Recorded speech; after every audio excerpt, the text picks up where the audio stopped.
감사합니다. 소개받은 인지과학자 김상균입니다. 아유, 너무 많은 분들이 계시네요. 예. 제가 오늘 인공지능에 대한 이야기를 들려드리려고 하는데 사실 현업에서 리더님들이 더 많은 고민을 하고 계시는 것 같습니다. 제가 뭔가 강연을 한다기보다 제가 연구하고 고민하는 것들을 좀 가볍게 아침 시간이니까 너무 부담스럽지 않게 풀어가 보도록 하겠습니다. 이거 뭔지 아십니까, 여러분? 토큰. 나 이거 써봤다 하시는 분. 지금 나이 들었다고 손 드신 거니까 빨리 손 내리세요. 한 가지 더 질문 드리면, 그럼 토큰이라는 말을 들으면 암호화폐가 먼저 떠오르세요? 버스 토큰이 먼저 떠오르세요? 일관성이 있으십니다. 저희 학교 학부생들한테 물어보면 교수님 버스 토큰이라는 게 있어요? 그래요. 요즘에 20대, 30대만 해도 버스 토큰 안 써본 세대여가지고 그들한테 토큰은 무조건 암호화폐입니다.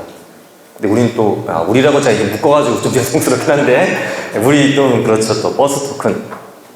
제가 이 얘기를 왜 드리냐면은 기술의 발전 속도가 이런 것만 봐도 좀 체감이 되는 것 같아요. 우리가 만약에 몇백 년 전에 조선시대만 태어났다고 해도 태어나서 죽을 때까지 양반이건 평민이건 간에 접할 수 있는 기술의 편차가 별로 없을 겁니다. 기술 속도가 비슷하니까요. 하지만 지금은 조금만 지나서 새로운 게 계속 쏟아져 나오고 있죠.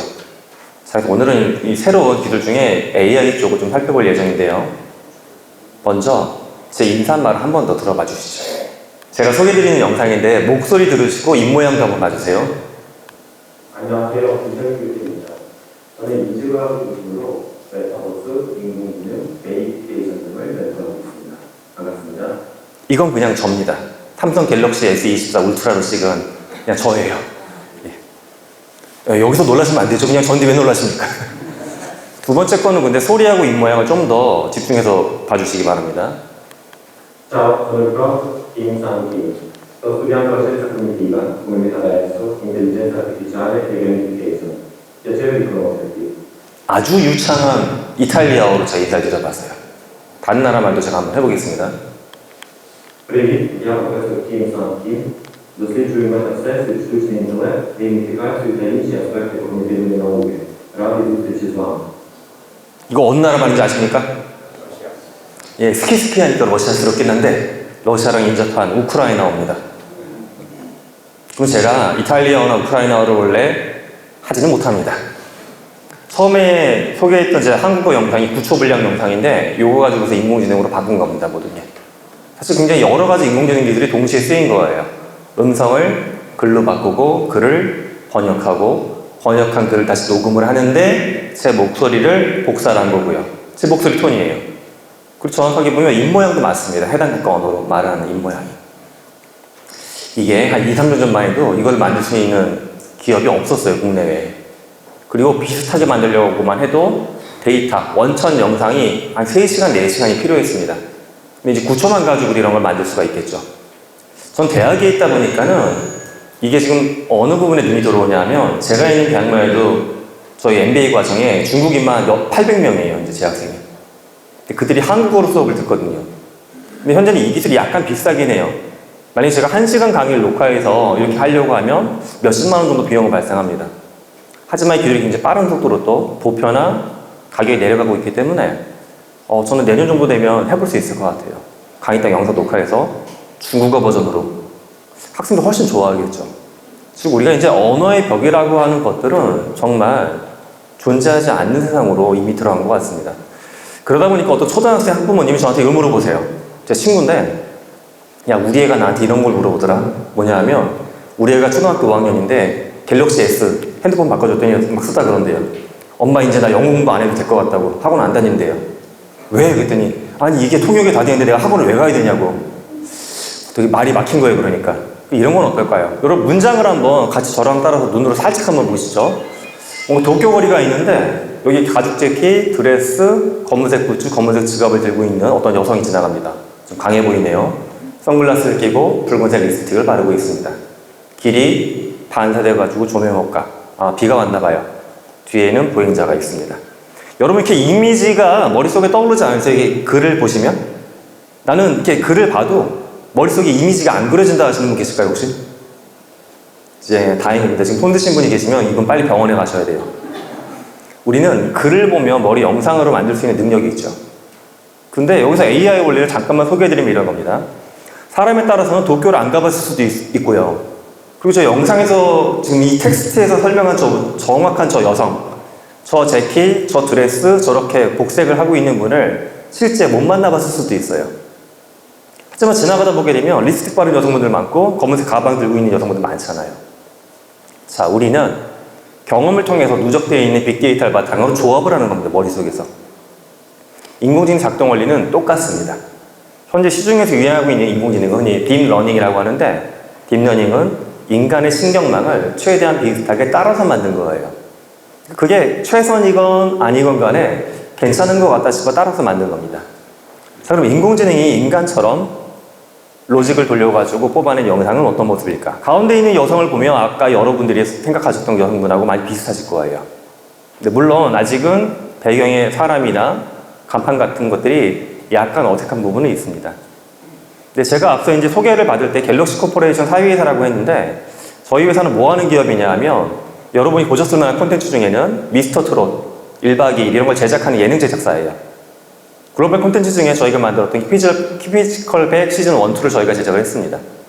근데 저희 기업만 봐도 이런 기술들을 이제 앞으로 쓰려고 열심히 리서치를 하고 있습니다. 직접 가서 찍지 않고 사람이 없어도 만들어낼 수 있죠. 이 장면 놀랍지 않으세요? 저 여성의 피부, 적절하게 화장이 번져 있고 떡진 피부에 주근깨도 있죠. 이게 좋은 겁니다, 이게. 인공지능 우리한테 의도까지 다 물어보지 않고도 결과를 뽑아주어요. 아까 그 지문을 보게 되면 우리가 만화를 만드는 게 아닌 것 같은 느낌이 들죠. 실제 사람을 찍은 것 같은 영상을 원하는 겁니다. 인공지능은 그걸 추측하는 거예요. 아, 이게 만화가 아니구나. 그럼 적절하게 화장이 번진 부분이나 피부의 결함도 만들어주는 게 인간스럽다라고 보는 겁니다. 앞서 보게 드렸던 건 인공지능이 이제 머리를 쓰는 거죠. 머리를 써서 뭔가 소리를 만들어내고 그림을 만들어내고. 더 큰 산업적인 변화는 근데 로봇에서 올 것입니다. 지금 시가총액, 글로벌 시가총액 1위를 달성한 엔비디아의 CEO인 젠슨 왕도 얼마 전에 그 얘기를 하더라고요. 이제 이 넥스트 웨이브는 로봇이다. 자, 그 시발점 중에 하나에 이런 것들이 있습니다. 현재 가정에 도입하기 조금 덩치가 가격이 부담스러운 로봇이긴 해요. 판매하고 있긴 합니다. 실험실에서 해보라고. 4천만 원 정도 되는 로봇인데 AI가 탑재되어 있는 로봇입니다. 아직까지는 사람의 모습이 조금 덜 보이긴 하죠. 근데 집안일을 다 할 수가 있어요. 반려견하고 놀아주고 빨래도 하고 분리수거도 있었고 여러 가지 일을 하죠. 저희 아이한테 이런 거 도입하면 괜찮지 않냐고 물어봤어요. 제가 저희 아이도 개발자여서 너 이제 AI 개발도 해보면 재밌지 않겠냐고. 근데 아이가 한참 보더니 그 얘기합니다. 근데 우리 집엔 필요가 없을 것 같대요. 아빠가 다 하고 있기 때문에 필요가 없어 보인다고 하긴 하는데 가정마다 상황은 다르니까. 근데 제가 만난 학생들은 굉장히 긍정적으로 바라봅니다. 요즘에 친구들 보면 학생들은 대부분 집 사는 것도 포기했고 차 사는 것도 포기했고 결혼도 포기했다는 걸 일반적으로 굉장히 편하게 얘기하고 있기 때문에 이런 어떤 존재, 기계의 도입이 점점 더 보편화될 것 같습니다. 이게 가장 놀랍지 않으세요? 이게 되게 어려운 작업이잖아요. 백인님 까는 거. 예. 하다 보면 맨날 이렇게 봉제선이 옆으로 가가지고 저도 혼나는데 잘하고 있어요, 아주. 자, 현대자동차도 그렇고 BMW도 그렇고 근데 이런 형태의 로봇, 특히 이런 것들을 도입한다라고 선언을 했습니다. 현대자동차나 뭐 도요타도 그렇고 BMW도 그렇고 완성차 업체들의 고민은 그거더라고요. 도요타 같은 경우에는 이미 고령층의 노동자들을 재고용하는 프로그램을 운영하고 있어요. 60대가 돼도 재고용하고요. 그 재고용 연령을 70까지 높인다라고도 고민하고 있습니다. 숙련공이 부족하고 젊은 노동자가 부족하기 때문에 생긴 현상이죠. 다만 고민도 있습니다. 노동 현장에서 뭔가 사고의 발생 위험도 높아지고 있고 노동시간이 또 짧아지는 문제가 있겠죠. 그리고 또 하나 노조의 파업 문제도 대응하기가 불편하다고 해서 많은 제조기업들이 현재 이런 로봇을 도입하려고 합니다. 근데 이게 연출된 이미지가 아닌가 생각하시는 분들이 계신데 실제입니다. 이런 로봇을 만드는 기업이 전 세계에 한 10군데는 넘습니다. 이미 중국은 올해 하반기부터 국내 기준으로 소형차 한 대 정도에 해당하는 2천만 원 초반대 가격으로 이런 로봇을 출시하겠다고 선언을 했습니다. 일단 이 로봇은 휴머노이드, 사람처럼 생겼습니다. 팔다리가 있고 손가락이 5개예요. 키가 160에서 180cm, 몸무게가 47kg 붙어 있습니다. 47kg. 왜 하필이면 47kg일까요? 네, 그들이 주장하기로는 성인 여성의 표준 체형이라고 주장하고 있긴 합니다. 하지만 저는 거기에 절대 공감할 수 없습니다. 하지만 신기하게도 로봇이 저런 건 없어요. 키가 2m 50이면서 몸무게가 150kg. 이런 로봇은 만들고 있지 않습니다. 이유가 짐작이 되실 겁니다. 2m 50의 키에 150kg의 몸무게를 갖고 있으면 우리의 현장, 내 가정이나 우리의 노동 현장에 들어오기 힘들겠죠, 로봇이. 자, 이 로봇이 이렇게 형상을 가진 이유는 인간이 활동하는 모든 공간에 함께 들어와서 무언가를 하겠다라고 하는 전략입니다. 화면에 보여드리는 이 로봇만 해도 이 기업이 만들어진 지 불과 2년밖에 안 됐습니다. 2022년도에 설립된 기업이에요. 근데 올 초만 해도 추가적으로 이제 자금을 모집하는데 한 1조 원 정도의 자금이 일주일 만에 다 모금이 끝나더라고요. 저도 사실 투자에 참여하고 싶었어요. 다만 이들 투자받는 단위가 500억 단위여가지고 해보진 못했습니다. 자, 이렇게 우리는 AI를 뭔가 화면 속에 있는 텍스트나 이미지를 만드는 존재라고 한정 짓는 경우가 있는데 그래서는 안 될 것 같습니다. 또 하나, 사람처럼 생기진 않았지만 산업 현장에 쓸 수 있는 AI 로봇 중에 이런 것들도 이미 나와 있습니다. 건설 폐기물을 분리해주는 로봇인데 건설 현장을 보게 되면 이제 큰 건물을 붕괴하거나 폭파시켜가지고 이렇게 만들고 이걸 처리하러 공장으로 끌고 가죠. 근데 이 로봇이 해주는 역할은 무려 500종류의 건설 폐기물을 미세 분류합니다. 한 번에 집어 올릴 수 있는 무게도 40kg. 그리고 지금 이 영상은 천천히 돌아가고 있는 거예요. 분당 1000개 가까이 물건을 눈에 보이지 않을 정도로 빨리 분리수거 해줍니다. 이런 작업 어떨까요? 원래 인간이 하기에. 어렵고 너무 힘들고 위험하기도 하고 노동에 대한 임금을 많이 주기도 좋지 않고 그런 상황이죠. 즉 저는 AI가 로봇하고 결합되는 씬에서 두 가지의 양가적인 감정이 듭니다. 앞서 인간처럼 생긴 로봇이 식당에 또 제조 현장에 물류센터에 들어가는 것들은 어찌 보면 노동자 입장에선 내가 해도 되는 일인데 제가 뺏어가는구나 하는 생각이 들기도 하고요. 한편으로 또 이런 로봇을 보게 되면 이건 지금 인간의 힘으로 하지 못했던 작업, 노동자를 투여할 수 없는 부분의 역할이었는데 AI 로봇이 해준다는 측면에서 긍정적으로 보이기도 합니다. 또 하나는 이것도 생각해 볼 필요가 있어요. 저도 이제 학교에서 저희 연구원들하고 AI 연구하는 테마 중에 농업 관련된 연구도 하고 있긴 합니다. 저희 실험실에서 학생이 연구하는 주제는 뭐 어떤 게 있냐면 농업 생산성이 높아지는 게 좋잖아요. 그래서 저희가 전국 우수농가의 농업 데이터를 긁어다가 AI로 분석을 해가지고 온실을 만들어 놓고서 실험을 해봤어요. 실제 온실에서 농작물 재배하는 것과 저희가 시뮬레이션 환경에서 메타버스 속에서 AI로 농작물 재배했을 때 저희가 예측한 생육 환경대로 실제 농작물 자라는지, 그러니까 쉽게 말씀드리면 게임에서 농작물을 막 키워본 것 같은 거예요. 근데 이대로 농사를 해봤더니 실제 농작물이 크느냐 똑같이, 근데 거의 똑같이 농작물이 자랍니다. 그래서 새로운 환경, 새로운 농작물이 들어왔을 때 미리 심어보고 농작물의 결과를 예측할 수 있는 거죠. 그래서 이걸 이제 기술 패키지화 시켜가지고 사업을 준비하고 있습니다. 농업이라는 게 우리는 늘 학생들 만나면 그런 얘기예요. 아, 교수님 근데 농업이 그렇게 위기인가요? 그래요. 늘 마트 가면 농작물이 풍성한 게 있고 가격이 조금씩 등락은 하긴 하지만 그래도 뭐 위기 같지는 않다라고 하는데 저는 사실 굉장히 큰 위기가 아닐까 생각을 합니다.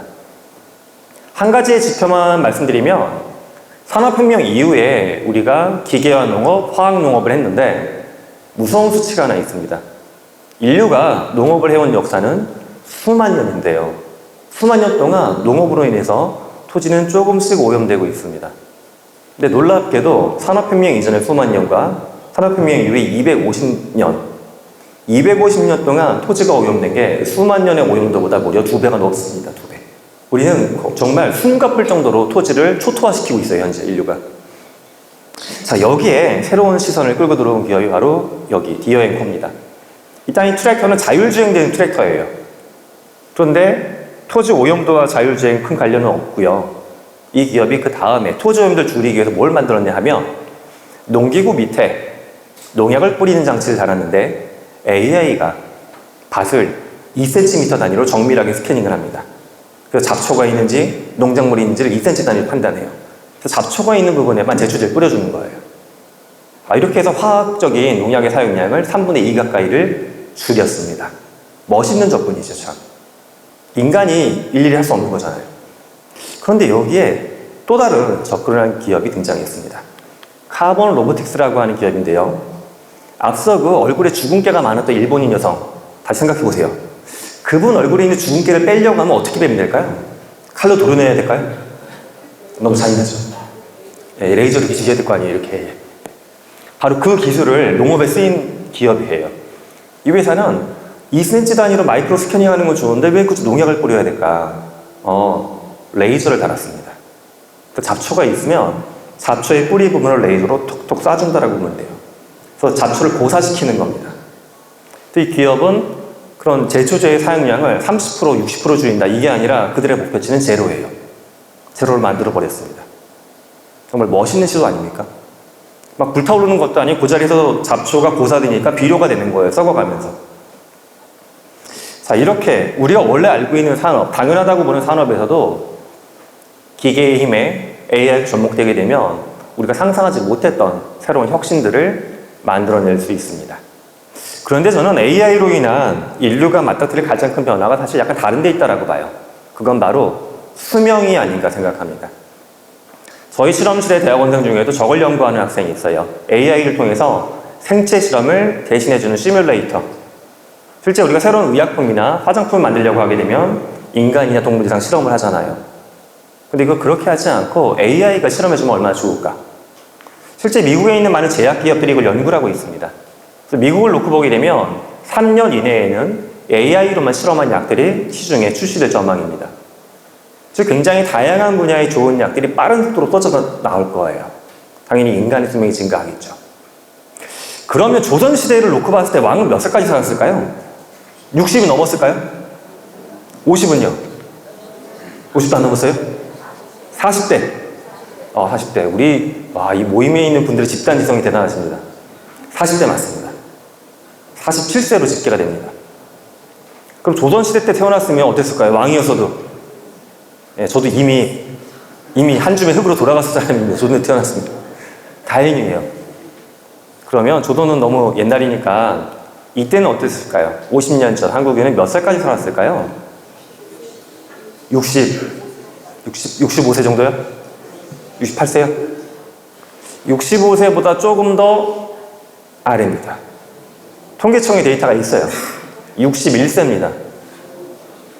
이때 태어났어도 저는 좀 그래요. 그러면 제가 정확하게 솔직히 말씀드리면 이제 9년 남은 거거든요. 평균으로 봤을 때. 슬퍼요. 많이 슬픕니다.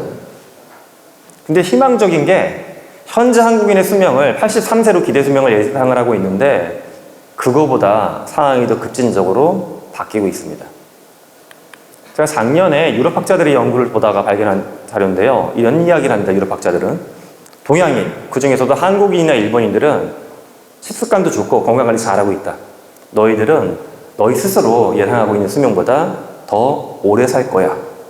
특히 1950년대를 기점으로 보더라고요. 출생자. 다 우리에 해당되는 겁니다. 1950년대 이후. 몇 살까지 산다고 유럽에서 바라보고 있을까요? 우리를. 100세입니다. 네, 100세예요. 100세. 네, 갑자기 왜 한숨을 쉬세요? 네, 여러분이 한숨 쉬시는 이유 중에 집에 있는 그 사람들 100세까지 살 거니까 그럴 수도 있긴 한데 한꺼번에 같이 100세로 가는 겁니다. 이제. 근데 저는 이거를 이렇게 말씀드리면서 좀 걱정되는 포인트가 있어요. 우리가 흔히 인생을 세 덩어리로 놓고 보고 있는 것 같아요. 3분의 1은 공부하고 3분의 1은 근로하고 3분의 1은 퇴직해서 여명기를 보내고. 근데 이게 맞느냐는 거죠. 이 구조가. 다 틀어질 겁니다. 수명은 100세인데 은퇴는 언제부터 하느냐? 은퇴를 현재 사기업 기준으로는 50부터 은퇴가 돼요. 남성, 여성, 사기업 평균 은퇴 연령은 50입니다. 제 친구들이 재작년부터 우수수 나오기 시작했어요, 이제. 근데 어느 순간 은퇴 이런 게 붙었어요. 2차 은퇴자, 3차 은퇴자. 은퇴면 은퇴였잖아요, 예전에. 그죠? 우리가 2차, 3차는 주로 뭐에 붙이는 거죠? 회식할 때 쓰잖아요. 2차, 맥주 마시러 가고 3차 노래방 가시고. 예. 근데 어느 순간 회식은 1차로 끝내고, 회식은 1차로 끝내요, 요즘에 문화가. 근데 은퇴를 무슨 술 먹는 것도 아니고 2차, 3차에 붙였어요, 이게. 연금은 어떻습니까? 연금의 개시 시점은 저 같은 이제 학교에 있는 사학연금 받는 사람은 거의 요즘에 70 돼야 된다고 보고 있어요. 65세 불가능하다. 이거 보나마나 밀린다, 100% 밀린다라고 보고 있습니다. 즉 우리가 기존에 사람이 83세까지 살아간다는 전제, 50대 후반에 은퇴한다는 전제로 쌓아왔던 모든 사회 시스템이 이제 다 재편돼야 되는 시점입니다. 판이 흔들리고 있는 거예요. 판이 흔들린다는 거는 누군가한테는 흔들리는 판에서 새로운 기회를 잡을 수 있는 눈이 반짝거리는 시절이고요. 누군가한테는 내가 5년 전, 10년 전대로 이 시스템에 그냥 녹아있길 바라는 분들한테는 굉장히 큰 리스크가 다가오고 있는 겁니다. 제가 이제 가르치는 학생들이 주로 MBA 과정 학생들이다 보니까 재밌는 경험을 많이 합니다. 저희 대학 MBA 과정 학생들의 평균 연령대는 40대예요. 석사 과정 학생인데. 40대 학생들 중에 연령이 높은 분들은 60대도 있어요. 우리는 그러니까 20대만 공부한다라는 어떤 관념을 갖고 있어요. 근데 그게 아니라 평생 공부해야 되는 거잖아요. 모든 게 뒤바뀌고 있습니다. 정말 그럴까? 제가 재미삼아 퀴즈 하나 내볼까 합니다. 여기 4개의 직업이 있는데요. 역사적으로 이 중에 하나의 직업은 없었던 직업이에요. 1번은 망토하고 양동이를 들고 다니면서 이동식 변기 서비스를 제공해 준 사람이에요. 자, 지금 식사하시는 분이 일부 계실 텐데 좀 불쾌할 수가 있는데, 이게 공개석상에서 이렇게 누가 되게 불편해 보여. 그럼 쓱 가가지고 양동이 깔아주는 겁니다. 1,000원을 받아요. 근데 망토를 안아주는 거예요. 이게 1번. 2번은 귀족이 새 신발을 삽니다. 뒤꿈치가 막 까지겠죠. 이 사람을 대신해서 신발을 길들여주는 하인. 3번은 엘리베이터가 처음에 생겼는데 사람들이 엘리베이터를 너무 낯설고 힘들어해. 하루 종일 엘리베이터에 타가지고 이것만 조작해주는 사람. 4번은 자동차가 밤에 갈 때 차보다 먼저 가면서 횃불을 비춰주는 사람. 헤드라이트. 이 중에 역사적으로 없었던 직업은 몇 번일까요?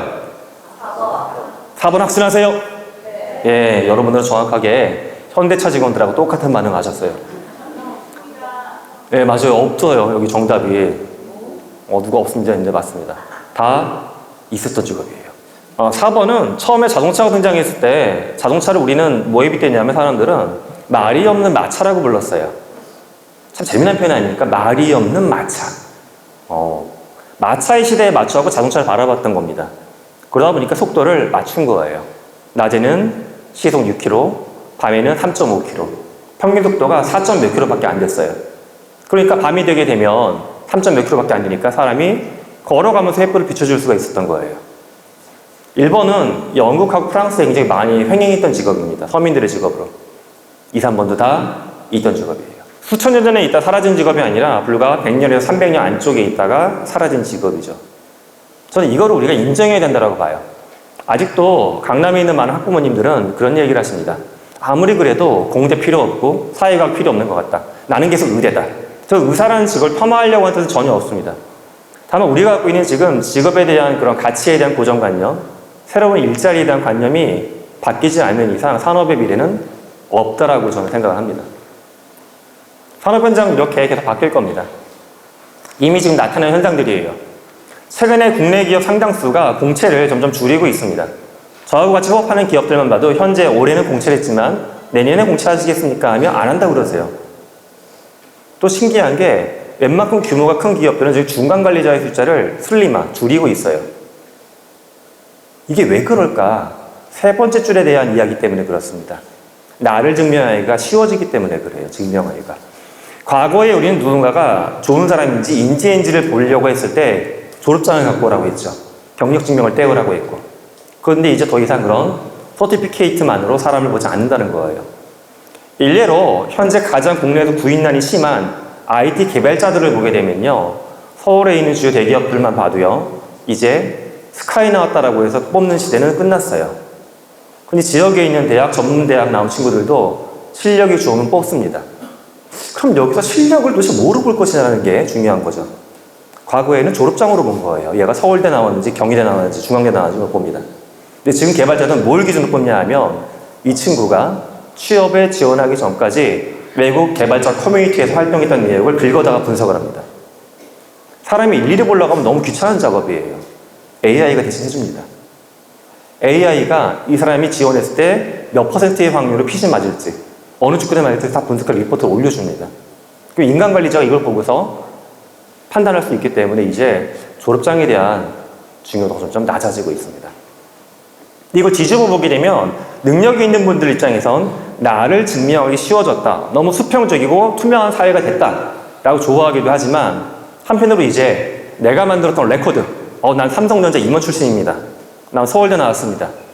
이것만으로 사회에서 수십 년의 어떤 수강을 받기에는 힘들어진 세상으로 뒤바뀐 셈입니다. 자, 여기서 우리가 이제 취할 전략을 한번 살펴보려고 하는데요. 제가 실제 AI를 뭐에다 쓰고 있는지 아주 하찮고 쉬운 사례들로 말씀을 드려볼까 합니다. 저는 하루 중에 뭐에다 시간을 가장 많이 쓰나 제가 생각을 해봤더니 논문을 찾고 정리하는 시간을 많이 씁니다. 연구자니까. 원래 한두 시간 정도 쓰더라고요. 근데 최근에는 제가 이거를 시간을 한 30분 내로 줄여서 해요. 인공지능 도구로 검색을 하면 시간이 확 줄어듭니다. 원래는 교수들이 혼자서 논문 스터디하기 힘드니까 대학원생들한테 계속 시키는 거죠, 같이. 다음 주까지 일주일 뒤니까 논문 7개씩 읽어와라. 일주일이니까 하루에 하나 논문 7개. 교수들은 일상적으로 대학원생들한테 시키는 거예요.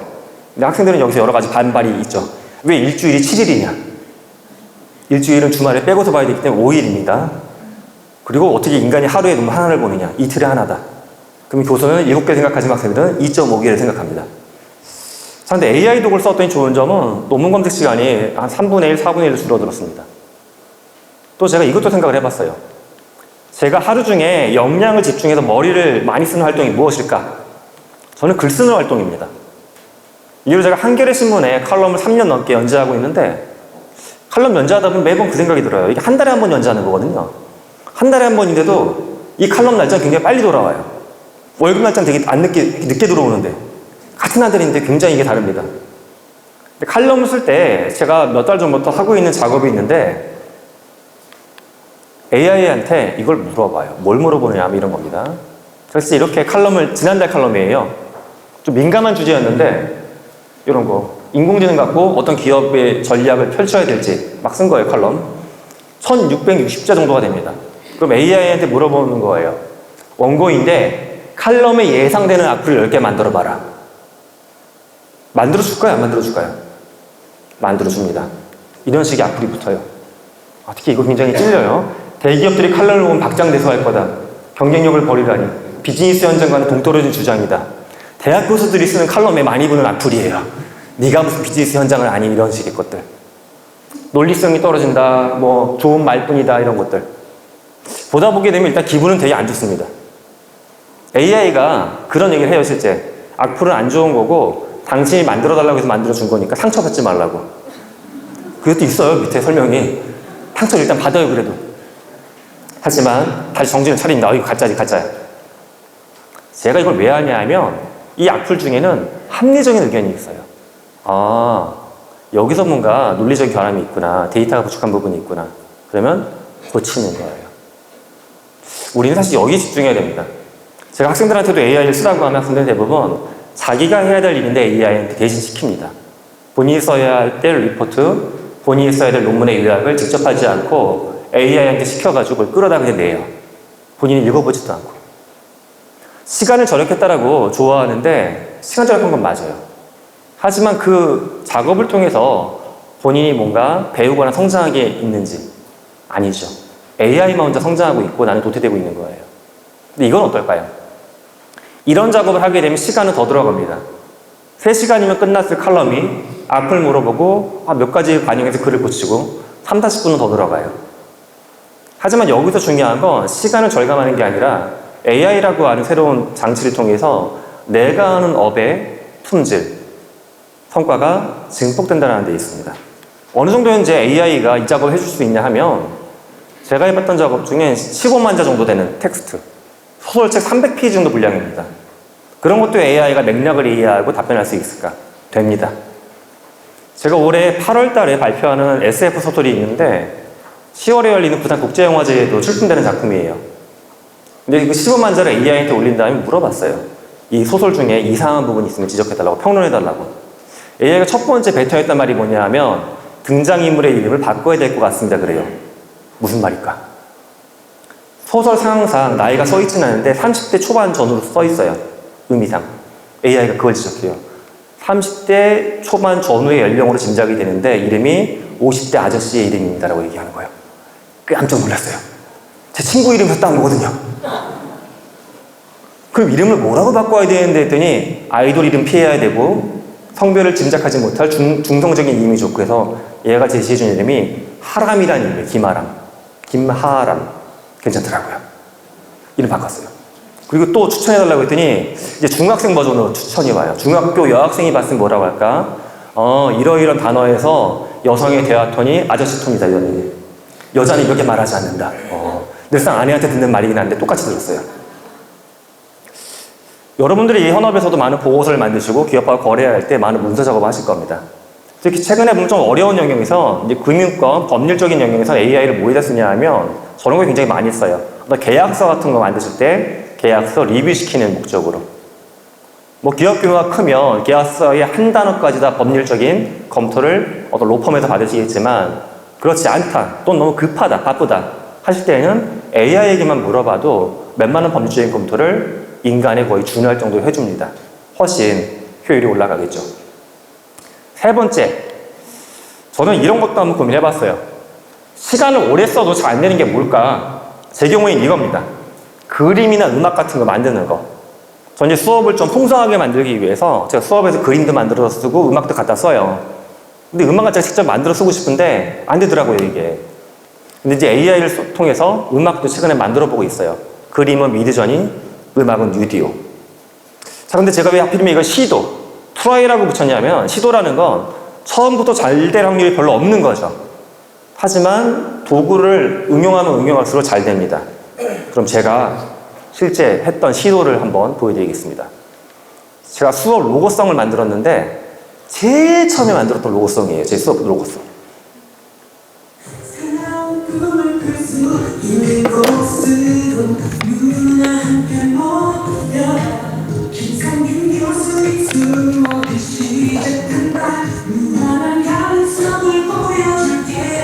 여러분 참지 않고 웃으셔도 됩니다. 괜찮습니다. 웃으셔도 편하게 웃으세요. 네.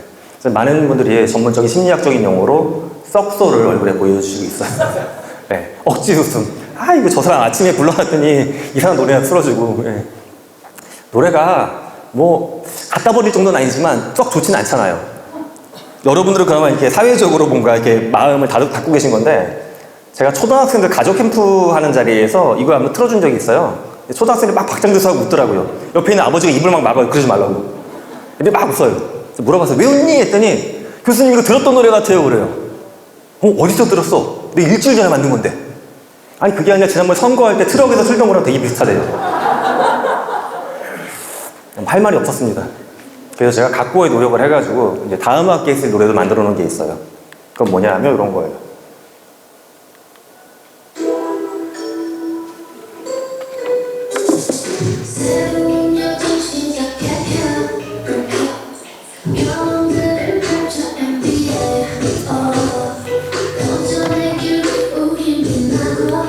한결 좋아졌죠? 네, 제가 블랙핑크하고 한번 살짝 비벼보려고 이렇게 만들어본 노래예요. 그걸 하기 위해서 블랙핑크를 공부했어요, 제가. 그냥 블랙핑크랑 비슷하게 만들어주면 AI가 안 만들어줘요. 저작권도 문제가 복잡하니까. 그럼 이제 묘사를 해야 되죠. 블랙핑크는 누군가? 그들은 어떤 음악색을 갖고 있나? 공부를 해야 돼요. 그러니까 저는 여전히 절대음감도 아니고 이렇게 못 그려요, 잘. 음표 같은 것들은. 하지만 그런 거 공부할 수가 있잖아요. 아, 내가 좋아하는 가수의 노래가는 어떤 거고 음악 톤은 뭔지. 그런 걸 공부하게 되면 AI는 그걸 받아들여서 빈부분을 채워주는 겁니다. 앞서 그 일본 여자 그려주는 것처럼. 자, 이렇게 시도를 통해서 우리는 하지 못했던 거, 나는 아니야. 우리 기업은 못했던 것들을 해볼 수가 있습니다. 마지막 스타트라고 제가 정해봤는데, 하루에 시간이 만약에 2배가 있다라고 하면 난 뭘 해볼 수 있을까? 요즘에 대학에 있는 교수들 중에 신기하게도 학부 공부를 다시 하는 분들이 좀 제 주변에 보여요. 근데 신기하게 완전 다른 과를 가는 거예요. 기계공학과 교수인데 회계학을 공부하고 막 이래요, 학부에서. 그러니까 공부를 주로 이제 뭐 사이버 대학이나 방송통신대학에서 하시더라고요. 저도 이제 거기에 자극을 받아 공부를 하고 싶은데 핑계는 그거죠. 아, 시간이 없어 나는. 근데 아직 그렇게는 못했지만 제가 최근에 가서 뭘 하고 있냐 하면 온라인 수업을 열심히 들어보고 있어요. 근데 온라인 수업도 원래 시간을 투자해야 되는데 시간을 조금만 투자해서도 수업을 들을 수 있는 방법이 있습니다. 이런 거예요. 서울대학교의 철학과 인공지능이란 과목인데 철학적인 측면에서는 AI를 어떻게 바라보는지 궁금하고 배워보고 싶어요, 저도. 근데 강의를 틀어놓으면 옆에 자동으로 대본이 미리 뜹니다. 인간이 영상을 보는 속도보다 눈으로 글을 보는 속도 훨씬 빠르거든요. 빨리 볼 수 있어요. 그리고 잠시 후에 영상 요약본도 텍스트로 떠요. 그리고 보다 보게 되면 나 이 부분 좀 아는 부분이구나. 텍스트를 보고서 넘어갈 수도 있어요. 우리가 일반적으로 사용하는 구글 크롬, 인터넷 브라우저에 이런 기능이 탑재가 되기 시작했습니다. 즉 이제 더 이상 시간이 없어서 못했다는 핑계가 잘 안 통합니다. 제가 지금 보여드렸던 4가지 전략은 이거예요. 시작하자, 시도하자, 증폭하자, 회수하자. 앞자만 따서 묶으면 별이죠, 별. 저는 인간이 AI를 이렇게 바라봐야 된다고 보고 있어요. 제가 이제 사람들의 마음을 심리 분석을 해보게 되면 빅데이터 상으로 우리가 AI를 대할 때 갖고 있는 감정은 불안이나 두려움에 가깝습니다. 신기한 물건은 맞는데 이러다가 우리 회사 안 좋아질까? 이러다가 내 일자리 뺏길까? 굉장히 불안하게 보고 있어요. 우리가 만든 도구를 우리가 불안하게 보고 있는 굉장히 아이러니한 상황입니다. 관점을 바꿨으면 좋겠다는 겁니다. 이 도구를 발판 삼아서 인간이 한 단계의 별처럼 올라갔으면 하는 거예요. 그래서 이 네 가지 키워드를 머릿속에 기억해 두시고서 나는 지금 AI를 개인의 삶이나 또는 현업에 어느 목적으로 쓰고 있는지 보는 겁니다. 근데 아쉽게도 많은 기업들은 AI를 리커버리에만 주로 집중했습니다. 자원을 줄이자, 사람을 줄이자. 나쁜 거는 아니지만 거기에만 집중해서 쓰기에는 너무 아쉽다라는 거죠. 우리는 산업화 시대 때 인건비 절감, 생산성, 원가 절감 집중하면서 산업을 키워왔기 때문에 이게 몸에 습성이 배어 있는 겁니다. 하지만 더 많은 미래 가치는 다른 영역에서 나오지 않을까 생각합니다. 이렇게 보시면 좋을 것 같아요. 우리 기업이 만약에 AI 도입 전략을 10가지 세웠다. 근데 10가지 중에 혹시 8개나 9개가 자원회수 전략, 인건비 절감하는 아래만 접목되어 있다. 이건 좀 비율이 좋지 않다라는 거죠. 10개라고 하게 되면 R에 대한 전략은 한 4개 정도 있고 나머지 6개가 뭐 2개, 2개, 하나 뭐 이런 식으로 해서 다른 도메인에도 퍼져 있어야지만 단기적인 준비와 장기적인 준비를 잘 하고 있는 거로 바라볼 수 있을 것 같습니다. 전략적인 배분 포트폴리오에 대한 관점을 바꿔야 될 시기입니다. 여러분은 이렇게 머리하러 미장원에 가시면 주로 이렇게 어떻게 잘라달라고 하세요? 저는 이제 이 스타일을 계속 그냥 하고 있어요. 하고 있는데, 제가 사실 그 MBTI 검사를 해보게 되면 성향검사상 굉장히 내향적인 사람이에요. 대문자 I. 그래서 이런 자리에 와도 제 자리에만 이제 돌아다니지 못해요. 너무 제가 소극적인 사람이어가지고. 근데 강의를 이렇게 서서 막 하니까 사람들이 외향적이라고 오해하시는데 굉장히 내향적인 사람입니다. 근데도 참 의외로 제가 뭘 또 하냐 하면, 이렇게 식당에 가거나 미장원 같은 데 가면은 거기 이제 주로 혼자 장사하시잖아요. 그분들하고 수다 떠는 걸 되게 좋아해요. 그래서 아내가 맨날 말려요. 제가 그러지 좀 말라고, 아줌마 같이 그러지 말라고 하는데. 자, 그래서 예전 살던 동네 미장원 원장님하고 되게 친해요. 지금 카톡으로 가끔 안부를 묻거든요. 몇 달 전에 원장님이 카톡을 왔어요. 이렇게. 되게 열심히 하는 원장님이에요. 물어보더라고요. 교수님 중에 AI가 많이 나오는데 나도 AI 배워야 될까요? 라고 물어보는 거예요. 의도가 뭘까요? 이 질문의 의도가. 여기서 이거 배우세요라고 말을 듣고 싶었을까요? 아니면 원장님은 안 배워도 되죠. 이 얘기를 듣고 싶었던 거예요. 그죠? 예, 확신.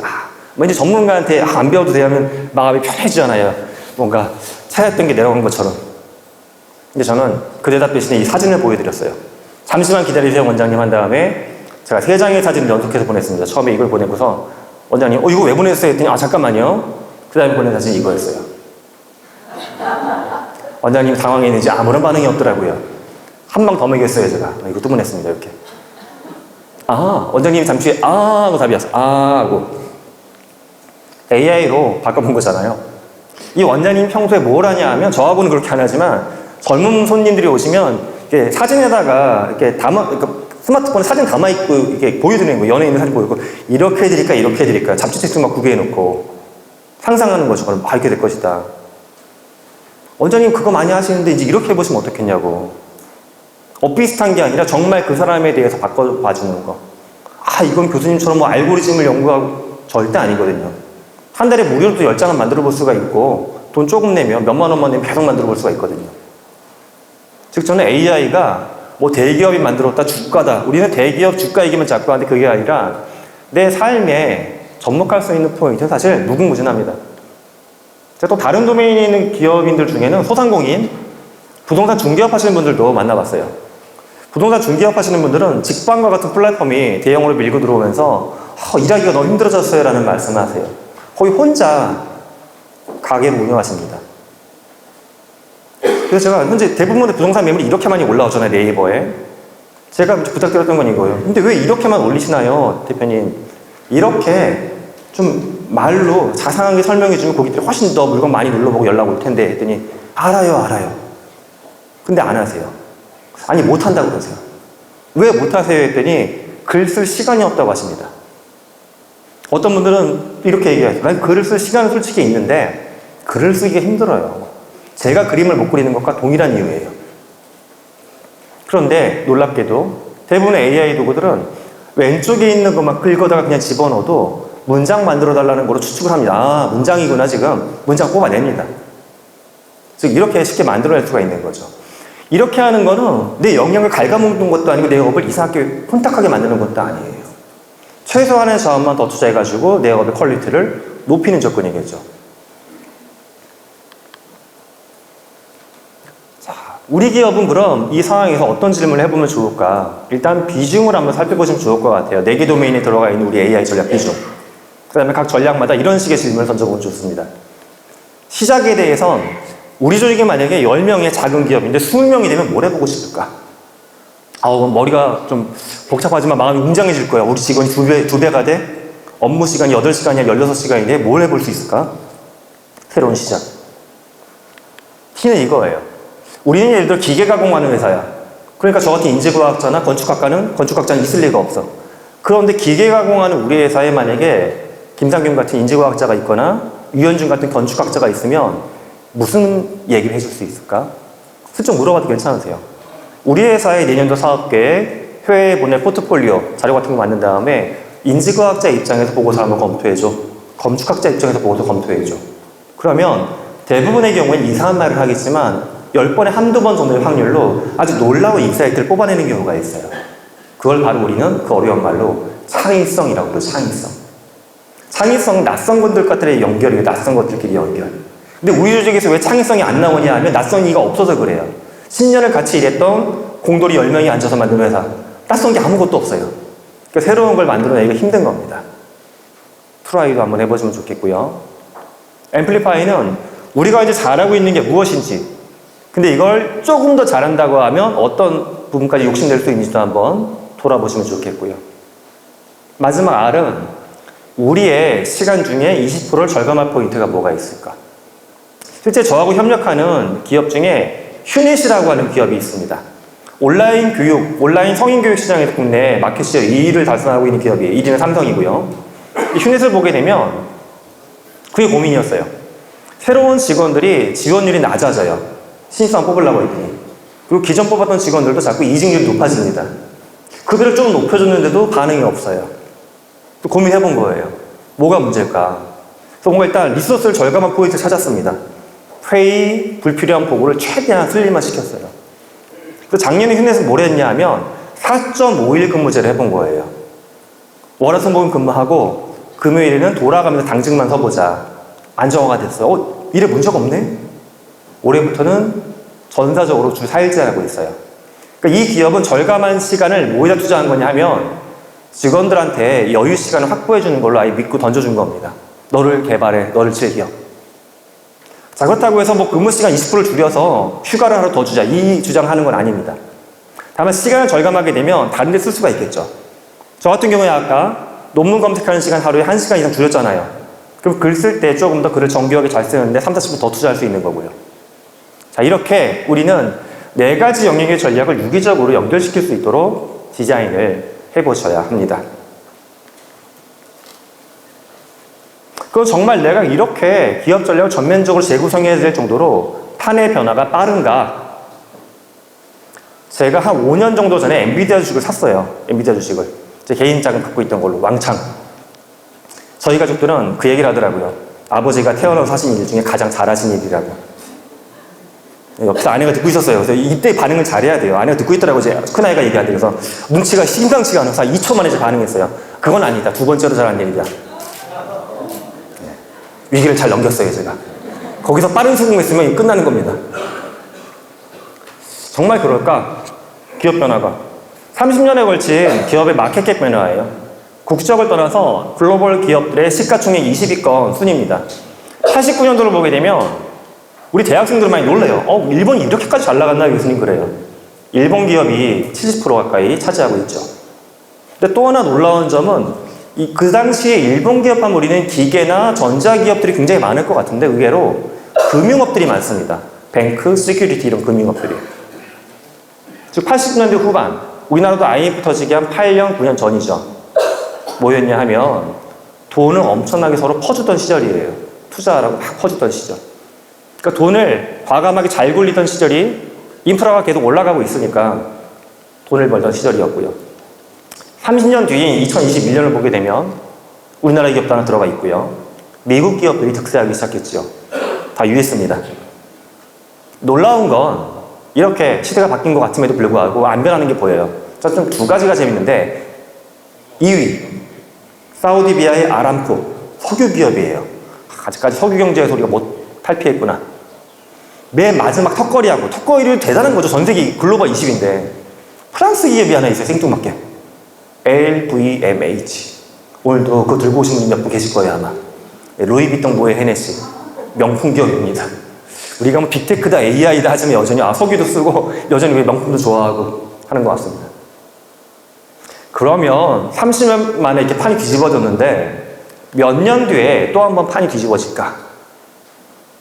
동일한 어떤 시간의 스케일을 갖고서 2050년 정도를 바라보면 될까? 아닌 것 같습니다. 저는 뭐 미래학자는 아니지만 많은 미래학자분들이 그 얘기를 하시더라고요. 저랑 관점이 비슷하신 게 대략 10년, 2030년대 중반 정도 되게 되면 이 판은 다 뒤엎을 거다라고 얘기하고 있어요. 뒤엎어질 거다. 근데 이걸 우리만 알고 있는 게 아니겠죠. 미국도 당연히 알고 있습니다. 다른 영역은 빼놓고 오늘 주제가 AI니까 AI 얘기만 드리면 최근 한 7년, 8년 동안 AI와 관련된 민간 투자 규모를 집계한 게 있습니다. 투자건당 150만 달러, 우리 돈 한 20억 정도 투자건이 집행된 건을 보게 되면 한국 기업들은 20억 정도를 단건으로 투자받은 건수가 최근 7년 반 정도 된 기간 동안 투자받은 건수가 정확히 189건이에요. 전 세계 국가들 중에 11위입니다. 엄청 좋은 수치는 아니지만 또 11위만 해도 그나마 다행이다라고 생각이 들 수도 있어요. 근데 문제는 1위입니다. 1위. 1위는 미국이에요. 투자 건수가 무려 5,600건입니다. 1위하고 11위니까 10등 차이 하느냐? 그렇게 볼 수 있지만 투자의 규모로 봤을 때 무려 30배가 차이가 나고 있습니다. 예. 그 다음을 잇고 있는 중국도 그렇고요, 유럽도 그렇고 우리나라의 격차가 무지무지 심합니다. 그렇게 봤을 때 참 마음이 뭔가 불편해지는 부분도 있어요. 과연 2030년대 중반이 됐을 때 이 칼럼에 어느 나라, 어떤 기업이 들어올 것이냐라는 겁니다. 저는 한국이 70%를 차지할 미래를 만들자라고는 말씀을 드리고 싶진 않아요. 다만 삼성전자뿐만 아니라 최소한 3개, 4개의 기업은 여기에 들어갈 수 있다. 그리고 아마도 그 기업 중에 또 한두 개는 지금 우리가 모르는 기업 또는 없었던 기업이 들어갈 확률도 높다라는 겁니다. 엔비디아가 여러분 최근 5년 동안 주가가 30배 올랐어요. 엔비디아는 90년대 중반 정도에 만들어진 기업인데 창업한 지 30년 된 기업이에요. 30년 동안 우리가 30년 동안 투자를 뭘 했으면 좋을까 하면 우리 학생들도 그 얘기해서 마음이 아픈 게 30년 전에 태어났으면 너 뭐 할래 하면 압구정동 현대아파트 살 거예요 그래요. 압구정동 현대아파트. 압구정동 현대아파트가 30년 전하고 지금 얼마나 올랐냐면 37배 올랐어요. 그때 1억 투자했으면 37억이 됐어요 지금. 놀랍죠? 그런데 우린 이거를 잊고 있어요. 삼성전자만 해도 30년 동안 50배가 올라갔습니다. 기업 가치가. 엔비디아 1897배 올라갔어요. 30년 동안 1897배 기업 가치가 올라간 기업이 있습니다. 우리의 인간사회는. 지금 있잖아요. 근데 우리나라에서 그런 기업이 못 나온다라고 단정할 필요는 좀 없다라고 봐요. 제가 몇 달 전부터 유튜브를 하고 있어요. 아주 성의 없이 막 사용하고 있는 유튜브인데 하고 싶은 얘기 막 올리는 유튜브입니다. 근데 여기에 제가 얼마 전에 쇼츠를 하나 올린 게 있어요. 정확히 20분 투자해서 만든 쇼츠인데 일단 영상부터 같이 한번 보시죠. 심리학자 켈로그는 침팬지와 인간 아이를 함께 키우는 실험에 착수합니다. 놀랍게도 침팬지는 인간을 모방하고 인간처럼 행동하기 시작했습니다. 이 실험은 아이가 침팬지처럼 행동하기 시작하면서 끝났습니다. 오늘날 인공지능은 인간을 배우고 있습니다. 인간은 어떨까요? 우리가 혹시 기계처럼 되고 있지는 않을까요? AI, 로봇에 둘러싸인 삶을 편리하다고 기뻐하고 있습니다. 그러나 인간다움을 지키는 것이야말로 진정한 발전입니다. 심리학자 켈러그가 실제 했던 실험이에요. 저희 실험에 대해서 칼럼을 썼던 게 있어가지고 칼럼을 AI한테 집어넣어가지고 30초 분량 대본 뽑고 제 목소리 따다가 녹음도 시키고 그림도 만들라고 해요. 자동으로 만든 영상이에요. 근데 실험이 참 놀랍죠. 이 켈러그는 1920년대 대학원 다닐 때부터 이 실험을 해보고 싶었대요. 대학원생들 중에는 뭐 저도 그랬지만 참 또라이가 많아요. 이상한 거 해보고 싶은. 근데 실험이 될 수가 없는 거예요. 그 어떤 미친 부모가 태어나자마자 침팬지랑 아이를 키우라고 주겠어요, 이렇게. 안 주죠. 그러니까 켈로그는 참 야심가예요. 결혼을 해요. 아이를 낳습니다. 낳자마자 울타기 나고 실험에 착수를 해요. 지금의 윤리 기준으로 못하는 실험이에요. 그 당시니까 가능했던 실험. 실험은 근데 원래 1년은 넘게 하려고 했던 건데 영상 속 표현대로 9개월 만에 끝나죠. 네, 여기서부터는 야사인데 야사. 매드 사이언스라고 하는 책에 보면 이 얘기가 나와요. 켈로그가 아내한테 두들겨 맞고도 실험을 끝냈을 것이다. 그래서 어느 날 자기 애가 켈로그 이게 애가 도널드 옆에 있는 애가 도널드인데 도널드가 우리 애 도널드가 침팬지처럼 막 네 발로 딛고 하나만 막 뒹굴면서 막 소리를 지르고 하니까 엄마가 얼마나 놀랐겠어요. 야, 이 자식아 실험 그만두고 아마 남편을 등짝을 막 때렸을 거예요. 잘 때렸어요. 맞을만 했어요. 저는 이제 오늘 AI를 통해서 기업이 어떤 좋은 전략을 갖고 많은 성취를 하자라고 말씀을 드렸습니다. 하지만 우리가 잊지 말아야 될 게 분명히 있는 것 같아요. 이 성취 뒤에 혹시라도 우리가 감당하지 못할 무언가가 따라오지 않을까 하는 거죠. 저는 현재 우리 인간을 저 오른쪽에 있는 저 아이 도널드의 모습에 좀 견주어서 봅니다. 도널드가 옆에 있는 구아라고 하는 침팬지랑 손을 꼭 잡고 친하게 앉아 있어요. 실제 자료를 보면 저 둘이 사회화가 잘 돼 있어가지고 자전거 한 대를 갖고 놀 때도 도널드가 앞에 탔다가 구아가 앞에 탔다가 친하게 잘 놉니다. 근데 저 꼭 잡은 손에서 문제가 생긴 거죠. 구아가 도널드를 계속 닮아가는데 반대로 도널드도 구아를 닮아가기 시작한 거죠. 혹시 그럴 때 있지 않으세요? 때로는 사람보다 기계가 더 편하게 느껴지는 순간들. 실제 우린 그렇게 살고 있죠. 이미 전화로 음식을 주문하는 사람보다 앱을 많이 쓰고요. 국내 스타트업이 만들어 효돌이라고 하는 독거노인들 만나주는 로봇이 있는데 벌써 1만 대 정도가 보급이 됐더라고요. 중국을 보게 되면 이미 AI 캐릭터로 남자 아바타용 애인, 여자 아바타용 애인 출시가 되어 있어요. 제 주변에 많은 20, 30대도 집에 가게 되면 항상 챗봇을 켜놓고 있더라고요. 음성 챗봇. 가족처럼 대화하고 있어요. 왜 그 챗봇하고 대화하냐고 물어보니까 이런 말을 합니다. 어차피 나 혼자 살고 있고 얘는 나한테 다 맞춰준다. 눈치 볼 필요도 없고 비밀도 지켜주고 돈이 많이 나가는 것도 아니고 먹이 살릴 의무도 없고. 근데 우리가 이걸 인간이 살아가는 거잖아요. 서로 먹이 살릴 의무도 있고 눈치도 좀 봐줘야 되고 상대방의 감정도 읽어줘야 되고. 하지만 그거를 하지 않는 나가 너무 편하다라고 해서 기계를 끌어안고 사는 존재들이 증가하고 있습니다. 과연 우리가 만들 미래가 그런 모습은 아닐 거라고 저는 보고 있습니다. 놀라운 어떤 경영적인 성취도 중요하겠지만 또 인류의 미래가 그렇게 기계적으로 건조해진 세상이 되지 않도록 오늘 함께 해주시는 리더님들이 지혜를 모아주시기를 부탁드립니다. 제가 오늘 드렸던 이야기 중에 부족한 부분들은 이 책에서 발췌한 이야기들이니까 책도 한번 참고해 주시면 좋겠습니다. 귀한 시간 멋진 리더님들하고 함께 할 수 있어서 행복했습니다. 지금까지 인재과학자 김상균이었습니다.